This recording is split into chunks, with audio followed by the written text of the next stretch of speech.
আসসালামু আলাইকুম। আপনাদের সাথে আজকে কথা বলবো সেন্টেন্সের মধ্যে আমরা কমপ্লিমেন্ট এবং অবজেক্ট ব্যবহার করে থাকি। কমপ্লিমেন্ট কাকে বলে, অবজেক্ট কাকে বলে। অবজেক্টের মধ্যে আপনি আবার দেখতে পাবেন যে ডিরেক্ট অবজেক্ট আছে, ইনডিরেক্ট অবজেক্ট আছে। এই ব্যাপারগুলো নিয়ে কথা বলবো। অবজেক্ট খুবই গুরুত্বপূর্ণ ব্যাপার। অবজেক্ট না চিনলে আপনি হচ্ছে যে ট্রানজিটিভ ভার্ব, ইন্ট্রানজিটিভ ভার্ব চিনতে পারবেন না। জেরান্ড এবং নাউন ক্লোজ, নাউন ফ্রেজ চিনতে আপনার অসুবিধা হবে। সো চলেন অবজেক্ট কাকে বলে আমরা যে বিষয়গুলো নিয়ে আলোচনা করব। অবজেক্ট কাকে বলে, ডিরেক্ট অবজেক্ট কি, ইনডাইরেক্ট অবজেক্ট কি, অ্যান্ড দেন হচ্ছে কখন ব্যক্তিবাচক অবজেক্ট ডিরেক্ট অবজেক্ট হয়, আবার সেই অবজেক্ট আবার কখন ইনডাইরেক্ট অবজেক্ট হয়, সেগুলো নিয়ে কথা বলবো। আমি যদি একটা সেন্টেন্স বলে থাকি, simple sentence, I am a student, এই বাক্যে আসলে অবজেক্ট নেই। অবজেক্ট হতে হলে অ্যাকশন ভার্ব থাকা লাগে, যেই ভার্ব কোনো না কোনো কাজ করে। যেমন আই এম আ স্টুডেন্টে অ্যাম দ্বারা কোনো কাজ করা বুঝে না, একটা স্টেট বুঝিয়েছে, অবস্থা বুঝিয়েছে, হওয়া বুঝিয়েছে কোনো কিছু। সো অবজেক্ট হতে হলে অ্যাকশন ভার্ব থাকা লাগে, যেটা দ্বারা কোনো কিছু করা বোঝায়। এখন অবজেক্ট বাংলায় যদি আমরা চিন্তা করি, ভার্বকে কি বা কাকে দ্বারা প্রশ্ন করলে আমরা অবজেক্ট পাই। যখন আপনি ভার্বকে প্রশ্ন করবেন কি বা কাকে দ্বারা, দেন আপনি অবজেক্ট পাবেন। If we ask a verb with what or hmm, the answer is the object. আমরা যদি ভার্বকে প্রশ্ন করি কি বা কাকে দ্বারা, কাজটি কে করেছে বা কি করেছে, তখন আমরা কিন্তু অবজেক্ট পেয়ে যাব। অবজেক্ট ব্যক্তিবাচক শব্দ হতে পারে, বস্তুবাচক শব্দ হতে পারে। এটা ডিরেক্ট অবজেক্টও হতে পারে, ইনডাইরেক্ট অবজেক্টও কিন্তু হতে পারে। অবজেক্ট হওয়ার ক্ষমতা কাদের রয়েছে? যারা নাউনের মতো কাজ করে। ফুডস অফ নাউন, সরাসরি নাউন হবে, অথবা foods of noun, it means হচ্ছে জেরান্ড হতে পারে, ইনফিনিটিভ হতে পারে, নাউন ফ্রেজ হতে পারে, নাউন ক্লোজ হতে পারে। সো অবজেক্ট অনেকেই হতে পারে। তবে মনে রাখবেন, শুধু অ্যাডভার্ব কিংবা শুধু এজেক্টিভ কিন্তু অবজেক্ট হবে না। আমি যদি বলি যে শি লুকস বিউটিফুল, এখানে কিন্তু ভার্বের পরে শুধু এজেক্টিভ আছে, সো কিন্তু সেটা কিন্তু অবজেক্ট হবে না। অবজেক্ট হতে হলে অবশ্যই আপনার নাউনের মতো হওয়া লাগবে, নাউন ফ্রেজ, নাউন ক্লোজ, এগুলো হতে হবে। হি রিডস আ বুক, সে কী পড়ে? একটি বই পড়ে। সো দেখুন ভার্বকে কী দ্বারা প্রশ্ন করেছি, এই রিড হচ্ছে একটা অ্যাকশন ভার্ব। সো আ বুক, একটি বই পড়ে, আ বুক, এই দুটি শব্দ মিলে একটি ফ্রেজ, তাহলে এটা একটা নাউন ফ্রেজ, এটা কিন্তু একটা অবজেক্ট হয়েছে। অ্যান্ড দেন আমরা যদি আরও এক্সাম্পল দেখি, দে হেল্প মি, কাকে সাহায্য করলো? আমাকে সাহায্য করলো। কাকে দ্বারা প্রশ্ন করে আমরা উত্তর পেয়েছি। দে প্লে ফুটবল, তারা কি খেলে? ফুটবল খেলে। তাহলে অবজেক্ট কি? ভার্বকে কি বা কাকে দ্বারা প্রশ্ন করে আমরা অবজেক্ট পাবো। অবজেক্ট হওয়ার জন্য অ্যাকশন ভার্ব হওয়া লাগে, আর যারাই অবজেক্ট হবে তারা নাউনের মতো কাজ করবে, অর্থাৎ noun, pronoun, noun phrase, noun clause, এগুলো হবে। অ্যান্ড দেন আমরা চলে যে হচ্ছে ট্রান্সিটিভ ভার্ব। অবজেক্টের সাথে ট্রান্সিটিভ ভার্বের সরাসরি কিন্তু সম্পর্ক রয়েছে। আমরা শুরুতেই একটা এক্সাম্পল দিয়েছিলাম, হি রিডস আ বুক, সে কি পড়ে? আসলে একটি বই পড়ে। যখন কোনো ভার্বের অবজেক্ট থাকবে সে কিন্তু ট্রান্সিটিভ ভার্ব। সো একটা স্টুডেন্টকে বুঝতে হবে কোন গ্রামারের পার্টের পরে কোন গ্রামারটা পড়বে। আমরা ধারাবাহিকভাবে লেকচারগুলো নিচ্ছি, দেখেন finite verb, non finite verb, phrase, close, এখন হচ্ছে অবজেক্ট। তারপরে আপনাকে পড়ানো হবে যে সেন্টেন্স, সিম্পল, কমপ্লেক্স, কম্পাউন্ড, বিভিন্ন ধরনের ফ্রেজেস এবং ক্লজেস। আপনি প্রিন্সিপাল ক্লোজ, সাবঅর্ডিনেট ক্লোজ কিন্তু বুঝতে হবে। এই ব্যাপারগুলো যখন জানবেন তখন কিন্তু আপনার পড়তে ইচ্ছে করবে বা আপনি সহজে বুঝতে পারবেন। তাহলে দেখেন হি রিডস এ বুক, এইখানে কিন্তু আমার যেটা হয়েছে যে এই যে রিড রয়েছে, এই রিডের কিন্তু একটা অবজেক্ট আছে। যখন কোনো ভার্বের অবজেক্ট থাকে তখন তাকে আমরা ট্রান্সিটিভ ভার্ব বলি। এখন এই ট্রান্সিটিভ ভার্বকে ডিকশনারিতে আমরা ভিটি লেখা থাকে, ভার্ব অফ ট্রান্সিটিভ। যখন ইনট্রান্সিটিভ হয় তাহলে ভিআই লেখা থাকে, ভার্ব অফ ইনট্রান্সিটিভ। আপনি যখন কোনো ভার্ব পাবেন ভার্বের পাশে কিন্তু ভিটি বা ভিআই লেখা থাকে। সো অবজেক্ট থাকলে ট্রান্সিটিভ ভার্ব হয়ে যাবে। খেয়াল করেন মাঝে মাঝে কিছু ট্রান্সিটিভ ভার্ব আছে যাদের দুটি অবজেক্ট থাকে। যখন দুটি অবজেক্ট থাকে তখন সেই অবজেক্টগুলোর নাম হতে পারে, একটা হচ্ছে ডাইরেক্ট অবজেক্ট হতে পারে, ইনডাইরেক্ট অবজেক্ট হতে পারে। সো আপনি একটু খেয়াল করে দেখেন, আমি যদি বলি যে হি গেভ মি এ বুক, সে আমাকে একটি বই দিল, তাহলে কয়টি অবজেক্ট আছে? দুটি অবজেক্ট। কাকে দিল? আমাকে দিল। কি দিল? একটি বই দিল। যখন দুটি অবজেক্ট থাকে তখন একটু খেয়াল রাখবেন যে ব্যক্তিবাচক অবজেক্টটাকে আমরা ইনডাইরেক্ট অবজেক্ট বলি। ব্যক্তিরা ধরেন ইনডাইরেক্টলি কথা বলতে পারে, আর বস্তুটাকে আমরা ডিরেক্ট অবজেক্ট বলি। ইট ডাজন্ট মিন যে ব্যক্তি ডিরেক্ট অবজেক্ট হতে পারে না, ব্যাপারটা এরকম কিন্তু নয়।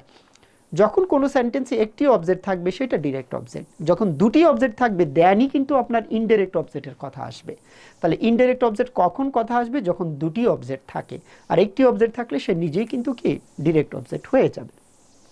সো আপনি দুটি যেহেতু ভার্ব আছে তাহলে এটাকে ডি ট্রানজিটিভও বলতে পারেন। একটি ভার্ব থাকলে তো ট্রানজিটিভ, দুটি ভার্ব থাকলেও সেই ভার্বটা ট্রানজিটিভ।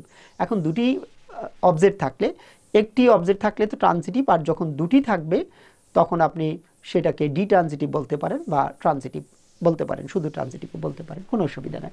তাহলে হি গেভ মি আ বুক, এই সেন্টেন্সে দুটি অবজেক্ট রয়েছে, একটা হচ্ছে মি আর একটা হচ্ছে কি বুক। যেহেতু দুটি অবজেক্ট রয়েছে মি আর আ বুক, তাহলে একটি হবে ডিরেক্ট অবজেক্ট, একটি ইনডাইরেক্ট অবজেক্ট। ব্যক্তিটা হবে ইনডাইরেক্ট অবজেক্ট আর বস্তুটা হবে ডিরেক্ট অবজেক্ট। ডিরেক্ট অবজেক্ট কি? ডিরেক্ট অবজেক্ট হচ্ছে সেন্টেন্সের মধ্যে যদি একটি অবজেক্ট থাকে সেটাই ডিরেক্ট অবজেক্ট। যদি একটি অবজেক্ট থাকে সেটাকে আমরা কি বলি? ডিরেক্ট অবজেক্ট বলি। এটা ব্যক্তি বস্তু উভয় হতে পারে। বিখ্যাত বিখ্যাত বইয়ে বলা আছে এরকম, if a sentence has only one complement of the verb, ভার্বের যদি একটা কমপ্লিমেন্ট থাকে। এখন কমপ্লিমেন্ট নিয়ে আমরা আলাদা একটা ক্লাস নিব, what is complement actually, and that complement is a direct object. তার মানে একটা অবজেক্ট থাকলে ডিরেক্ট অবজেক্ট। আরেকটি বইয়ে বলেছে আর noun, noun phrase or pronoun that refers to a person or thing that is directly affected by the action of a verb. তো এটা বলেছেন অক্সফোর্ড অ্যাডভান্স লার্নার ডিকশনারিতে বলেছেন। তার মানে ডিরেক্ট অবজেক্ট ব্যক্তিবস্তু বই কিন্তু হতে পারে। তার মানে একটা থাকলেই হচ্ছে যে আপনার ডিরেক্ট অবজেক্ট। আমরা যদি কিছু এক্সাম্পল দেখি, I met him in town. In town যখন দেখবেন যে জায়গা বলছে, সময় বলছে, এগুলো কিন্তু অ্যাডভার্বিয়াল। এটা অ্যাডভার্বিয়াল ফ্রেজ হয়ে গেল, হ্যাঁ, adverbial phrase, MPTR. So I met him, আমি কার সাথে দেখা করলাম? তার সাথে দেখা করলাম। এটা হয়ে গেল আমার অবজেক্ট। তো একটি অবজেক্ট থাকার কারণে direct object. And then I asked Sam, এখানে একটি অবজেক্ট মানে কি? ডিরেক্ট অবজেক্ট হবে। এখন দুটি অবজেক্ট থাকলে ব্যক্তিটা হয়তো আমার ইনডাইরেক্ট অবজেক্ট। তার মানে ব্যক্তিবস্তু উভয়ই কিন্তু আমার ডিরেক্ট অবজেক্ট হতে পারে। সো আপনাকে যে ব্যাপারটা খেয়াল রাখতে হবে, have you thanked aunt Milly for the present. So এখানে একটি অবজেক্ট আছে, সেটা হবে ডিরেক্ট অবজেক্ট হয়ে যাবে। আই টেলিফোনড হার, একটি অবজেক্ট আছে, সেটা ডিরেক্ট অবজেক্ট হয়ে যাবে। Whom would she have asked, সে কাকে জিজ্ঞেস করেছিল। তাহলে আপনি যদি একটু অ্যানালাইজ করেন সেন্টেন্সটা, এই হচ্ছে সাবজেক্ট, এটা আমার অক্সিলারি ভার্ব, এইখানে হ্যাভ হচ্ছে উড হ্যাভ, এই দুটোই অক্সিলারি ভার্বের মতো কাজ করেছে। এইটা আমার অ্যাকশন ভার্ব বা মেইন ভার্ব। সো দেখেন এইটাও কিন্তু আমার ভার্ব। তা আমরা অবজেক্ট পাচ্ছি কয়টা? একটা অবজেক্ট। যখন আমি একটি অবজেক্ট পাবো, একটি অবজেক্ট পাইলে সেটাই হয়ে যাবে আমার ডিরেক্ট অবজেক্ট হয়ে যাবে। ঠিক আছে। ইনডাইরেক্ট অবজেক্ট কি? যখন দুটি অবজেক্ট থাকবে দেন ব্যক্তিবাচকটাকে আমরা ইনডাইরেক্ট অবজেক্ট বলবো। শর্ত হচ্ছে কয়টি অবজেক্ট থাকতে হবে? দুটি অবজেক্ট থাকতে হবে। দুটি অবজেক্ট থাকলেই আমার ইনডাইরেক্ট অবজেক্টের কথাটা আসবে। তার মানে দুটি অবজেক্ট থাকলে ব্যক্তিবাচকটাকে আমরা ইনডাইরেক্ট বলবো আর বস্তুবাচকটাকে আমরা ডিরেক্ট অবজেক্ট বলবো। Indirect object is a noun or a pronoun or things to hmm or for hmm an action is done. তার মানে তারা এখানে ব্যক্তিটাকে গুরুত্ব দিয়েছে। And then indirect object নিয়ে আরো বলা আছে, indirect object is the person or thing that receives the effect of the action of a verb with two objects. তার মানে দুটি অবজেক্ট এর কথা বলা থাকে ইনডাইরেক্ট অবজেক্টের মধ্যে। আমরা যদি এক্সাম্পল দেই যে গিভ রানা সাম মানি, কাকে দাও? রানাকে দাও। ব্যক্তিটা ইনডাইরেক্ট অবজেক্ট। আচ্ছা, কি দাও? সাম মানি দাও, সেটা হচ্ছে আমার ডিরেক্ট অবজেক্ট। অ্যান্ড দেন যেটা হচ্ছে she স্যাং a song to me. So দুটি অবজেক্ট থাকলে একটা ডিরেক্ট অবজেক্ট, একটা ইনডাইরেক্ট অবজেক্ট।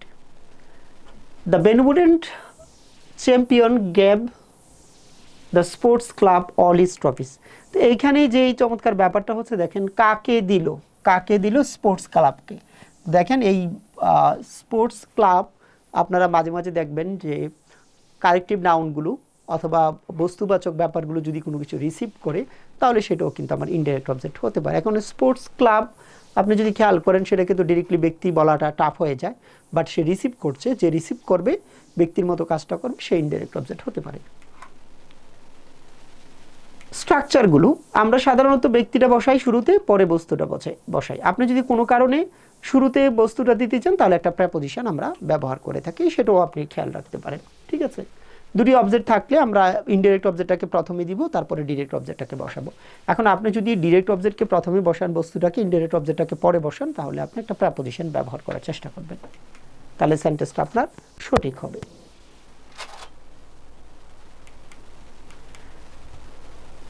এখন সব সময় তো আর আপনি টু বসাবেন না, অনেক সময় উইথও বসতে পারি। যেমন the winners were presented with medals. So এভাবে এরূপ হতে পারে। সো আপনি দেখবেন যে উইথ বা টু দুটি ব্যবহার করা যেতে পারে, এটা অর্থের উপর ডিপেন্ড করবে, ভেরি করবে।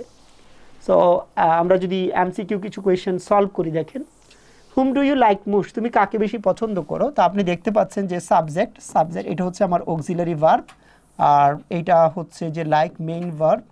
এটা আমার যদি অ্যাডভার্বের মতো কাজ করে, তাহলে আমার একটি অবজেক্ট আছে। একটি অবজেক্ট থাকা মানে আমরা জানি কি অবজেক্ট? Direct object. ব্যাখ্যাটা দেওয়া আছে, ব্যাখ্যাটা আপনি আপনার মতো করে দেখে নেবেন। পরের প্রশ্ন যদি দেখি আমরা, whom did you tell her, what did you tell her, তুমি তাকে কি বলেছিলে। সো এই হচ্ছে আমার অক্সিলারি ভার্ব, এই হচ্ছে সাবজেক্ট, এই হচ্ছে আমার মেইন ভার্ব। তুমি তাকে কি বলেছিলে, এইটা একটা অবজেক্ট, তাহলে ব্যক্তিবাচক একটা অবজেক্ট আছে, এটা ইনডাইরেক্ট হবে, আর বস্তুবাচক অবজেক্ট হলে আমার ডিরেক্ট অবজেক্ট হবে। তাহলে এই আনসারটা হচ্ছে কি ডিরেক্ট অবজেক্ট। ব্যাখ্যাটা এখানে দেওয়া আছে, আপনার মতো করে আপনি একটু দেখে নেবেন। She presented me a book, so বস্তুবাচক থাকলে কোনো কথা নাই, সেটা হবে কি আবার ডিরেক্ট অবজেক্ট হবে। বস্তুবাচক মানে আমার ডিরেক্ট অবজেক্ট হয়ে যাবে। ব্যাখ্যা আছে, আপনি আপনার মতো করে দেখবেন। অ্যান্ড দেন যেটা বলেছিলাম আই এম এ স্টুডেন্ট, তো এটা হচ্ছে আমার সাবজেক্ট কমপ্লিমেন্ট। যখন দেখবেন যে সাবজেক্ট এবং সাবজেক্ট সমান সমান কোনো নাউন এডজেক্টিভ হয়ে থাকে, তাকে আমরা সাবজেক্ট কমপ্লিমেন্ট বলি, সাবজেক্ট কমপ্লিমেন্ট বলি। মূলত অবজেক্টগুলো কমপ্লিমেন্ট থেকে আসছে, কমপ্লিমেন্টের উপর আমরা আলোচনা করব। এখানে কোনো অ্যাকশন ভার্ব নাই, কোনো অ্যাকশন ভার্ব না, অ্যাকশন ভার্ব না হওয়ার কারণে কোনো অবজেক্ট নেই। অবজেক্ট হতে হলে একটা অ্যাকশন ভার্ব থাকা লাগে, ঠিক আছে, সেটা দেখবেন। Birds fly in the sky, পাখি আকাশে উড়ে। কোথায় উড়ে, ভার্বকে আমরা কোথায় দিয়ে প্রশ্ন করে আমরা উত্তর পাচ্ছি। যখন আমরা দেখব প্লেসের কথা বলা হয়, হ্যাঁ, অথবা টাইমের কথা বলা হয়, অথবা কাজটা কিভাবে করা হয়েছে সেই ম্যানারের কথা বলা হয়, অথবা কারণ বলা হয়, রিজন বলা হয়, আমরা যেটাকে সংক্ষেপে বলি যে MPTR, MPTR, manner, place, time, reason, ঠিক আছে, manner, place, time and then হচ্ছে রিজন। সো এগুলো হচ্ছে অ্যাডভার্বিয়াল, শুধু অ্যাডভার্ব সেন্টেন্সের অবজেক্ট হয় না। পাখি কোথায় উড়ে, আকাশে উড়ে, অবজেক্ট নেই। আর আপনারা জানেন অবজেক্ট না থাকলে সেটা কি ইন্ট্রানজিটিভ ভার্ব, ঠিক আছে।